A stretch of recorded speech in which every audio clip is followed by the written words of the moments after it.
Hi, everyone. Welcome. Duke Rumley, the Executive Director of Sober AF Entertainment. We create safe spaces and fun places. And I am really excited to have my good friend Dan Schneider, the pharmacist. He was on the Netflix show. I don't know if you caught it this spring. You should have a year ago. But I thought I was an activist for this cause, and then I watched Dan's show. So, Dan, welcome. Wanted to hear more about what's going on with you and your nonprofit and how we can support your cause. And just thank you for being just an incredible human being and fighting for kids.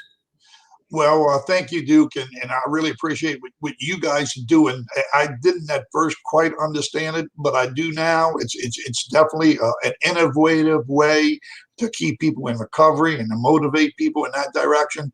So you're doing a great job, and I appreciate the opportunity Thank to you. talk about my group a little bit too. Yes. What I am doing is some people may not quite understand it, but I found over the years, okay, when I talk to politicians about great ideas, and I gave them. Well, tell them about your background in the Netflix show a little bit, and then just who you are, in case Sure. someone doesn't know who you are. Right. So, in any event, I'm the pharmacist from the docuseries The Pharmacist that came out on Netflix last year. It's been viewed by 100 million people. 100 million. Early on, I was getting 30 maybe comments a week. Okay. Congratulatory, inspiring me, asking me to do more. Somebody's got to lead to make a difference. We're not making a dent in the problem. And so I took up that mantle and started thinking to myself, but by the way, now, before I proceed there, it's going to be a major motion picture. A producer called David Permute, who actually produced Hacksaw Ridge and a number of other movies, $30 to $50 million budget movies, and the lead actor that they've reached out to so far is Brad Pitt. Ooh.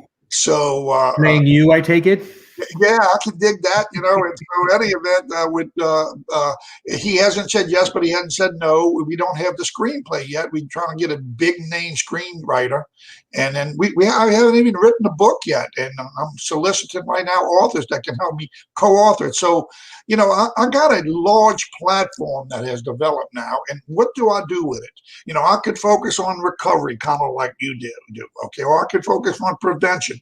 I think all that's important, but I would rather be on top of this on a national level, fighting to get people in prevention, fighting to get people in recovery, the resources and the policies they need to succeed.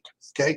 And to do that, I found out over the years that when I had good ideas or somebody gave me a good idea and I brought it to a politician, I usually could get in his door simply because my son was killed. Right. Okay. There's sort of a sympathy thing. Well, let's give this guy, we got to hear him out. Okay. And boy, they would tell me, man, but that's a great idea. We're going to work on that. Well, I found out they never ever worked on it. Okay. And I started realizing that the only way you usually can motivate these people to really do something is if you have some pressure, if you can affect their election. Okay. If you can possibly shame them. Okay. And what I mean by that, it sounds malicious. Okay. But truthfully, you got to understand the politics of this thing. You have a politician sitting down. Let's just get an example, a senator. And he's thinking about proposing some kind of a law that might help us in advocacy, okay, in recovery, okay. But big pharma doesn't like this for some reason, okay, or the insurance industry doesn't like this, okay.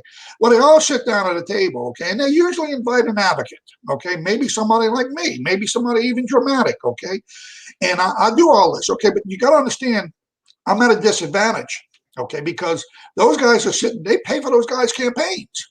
Right. And they got tons of money. Okay. All right. And the congressman hears me and says, boy, this guy Dan, I really believe him, but then the reality hits on that, well, if I do what Dan does, okay, maybe I'll lose some money for my election. Okay. So what's in it for me? Okay. Now we like to think that they just did what was right. Okay. And I hope to think that sometime they lean in that direction. But if I'm sitting on that side of that table, okay, and all of a sudden, I'll say, well, look, I don't have the money to give you, Mr. Senator, what these guys can do. Okay, I can't make the publicity in a sense that they can with their dollars. Okay, but I tell you what, I got 1 million people registered. Okay, and out of these 1 million people, you're going to get thousands of emails, and some of these people will go to their local TV station and complain, and we'll talk about what you aren't doing to help us in recovery, and that you're siding with the insurance industry. And so if you can bring some fear that they're going to be shamed, if you can bring some fear that it could affect their election, at least you have a legitimate seat at the table. It's not a fake thing. Up to now, it's usually fake when an advocate, with all of his heart and soul, is doing what he can do, but he doesn't have that kind of backing. And we just don't have, the NRA has 5 million members, okay? And whether you agree with what they do, they have a big political impact. They get things done. Yeah. Think about us in advocacy and in recovery and in prevention and treatment and parents that have lost kids and the magnitude of this problem. Where's our 1 million people? Right. Okay. 500,000 people have died of drug overdose in this decade. Absolutely. Right. In the past 10 years, it's over 500,000, and it's done this every single year. It is getting worse and worse. Absolutely. In fact, this last year was the worst ever of drug overdose deaths in the U.S. And this coming year, with COVID and everyone being locked up and isolated and scared, it's just this perfect storm. And then all of a sudden, we're going to be released back to concerts and sporting events, and people are going to go crazy. And there's fentanyl being showed up in these fake pills. So here is your website. Yeah, Duke. We think March to March, which the time that COVID came in, we think we're going to hit 100,000 this year deaths. It's absolutely unbelievable. Since my son died 22 years ago, it's about 1 million now. Okay. And 1 million families missing a loved one, and it's bullshit. And there's no other culture for these kids. And, we have not changed the demand side of this thing. So I so appreciate Tunnel of Hope, what you're trying to do. I think that's the only way we're going to change it is really kind of a grassroots movement like you're doing. That's right. I'm trying to do that. And it is a little difficult. Since it's political, it's hard for me to get funding. Okay. So if anybody out there, I hate to push for donations, but if anybody out there can help with some donations, it would help me hire a little bit of staff. I don't need a bunch of dollars, but the more help I can get, the more I can lead and make this thing go faster. So tunnelofhope.org, the Pharmacist People's Lobby, and it's been a pleasure. So check out Netflix, this TV show. It will make you realize how unmotivated you are, even if you think you're motivated, and how much Dan has done and how much needs to be done.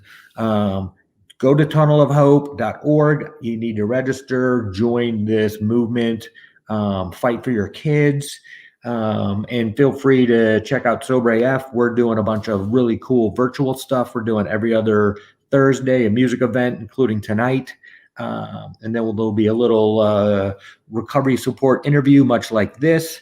So, and we're going to do that for the next 6 months. So every other Thursday for the next 6 months, we're doing a free virtual music event for people stuck at home. And we're also going to be throwing a world-class Super Bowl party in Tampa in 10 days. I love that. I love it. And we're going to have a bunch of different politicians and some former NFL players. We might have a couple celebrities added. I can't quite say yet. But to your point, how do we build the army? So I think that's what we're all trying to do is connect these people, find them, get them motivated, and have everyone kind of fight to protect our kids right now. Absolutely. We definitely have to do this. It's not getting better. It's up to us to make a difference. And I'm going to talk about us. I'm talking about everybody, the people that have been affected and the people that are afraid about being affected. Right. So we all want to protect our kids, and nobody's talking about this. And we all want to honor our kids. And, we're trying to figure out how do we do that right now because it is not getting better. And I'm sober 31 years. During my sobriety, the death rate has done that. And I feel like I have not been as impactful as I could have been. So, well, we don't want their deaths to be in vain. right. People ask me, why have I been so motivated to do this? And my answer is, and why do I do what I do? Okay. And my answer is basically, I couldn't save my son. Okay. And yet maybe through his death, I can help save others. Okay. And I have chosen to lead from the top, more in a political area, which is a little controversial, but I know that's where we can really get change. We can get groups like you that need more support. We can get more support for recovery and better ways of recovery. We can get laws changed that focus on not criminalization, but on treatment and the health component of the addiction problem. So, I'm just busting it, trying to do what I can do, and I have been getting support, so I appreciate everything that I can get. By the way, I will say this too: you might want to add in too, for some people who just don't automatically go to my website because there's some fear of that. I have a Facebook group called Supporters of the Pharmacist, Dan Schneider. Supporters of the Pharmacist, Dan Schneider, And that's on Facebook. That's on Facebook, and Awesome. A lot of people share ideas and comments, and a lot of those people eventually go to the Tunnel of Hope and register, but they want to find out what's going on, and they can do that through the Facebook Supporters of Dan Schneider, the Pharmacist. Well, Dan, thank you for what you do. You're an amazing human being. You really do honor your son, and it's been an honor to get to know you. It was mind-blowing when I watched your show. I so appreciated everything you did. See if I can do it. That's him. Uh-huh. That's my boy. Right. He's always with me. Thank you, Duke. I really appreciate this, man. And I tell you what, I met you early on. I kind of wondered. I said, yeah, this guy really got something that's real. And boy, it's real. And you just kept plowing forward, and you're doing great things.